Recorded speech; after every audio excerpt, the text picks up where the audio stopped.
এই 15টো যেনেকৈ আমি ষাঠিৰ সহায়ত কৰিছিলোঁ 12টো একে ষাঠিৰ সহায়ত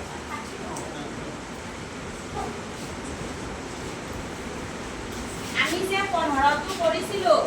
15টো এই 15টা ষাঠি নহয় তুমি লৈ থাকিবাচোন দেই বহা বহা তাৰপিছত আমি এই 12ৰ ষাঠিটো আমি এইটো হৈছে 10 হয়নে আৰু এইটো হৈছে 2 হয়নে নহয় তুমি লোৱা এতিয়া তোমালোকে ধুনীয়াকৈ গণাচোন দুজনে গণা এইটোতো 10 10 20 হ'বই নহয় বাকী এটা ষাঠি গণা 3 4 5 6 8 হয়নে এই অংকটো ডাইৰেক্ট কৰিয়ে দিওঁ এতিয়া কাটি নাথাকো আমি এতিয়া ষাঠি কেইটা পাইছোঁ 8টা পাইছোঁ 8টা পাইছোঁ আৰু মুঠা কেইটা পাইছোঁ 2টা পাইছোঁ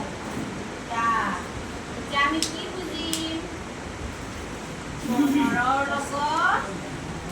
যদি 12টো আমি যোগ কৰিম কি পাম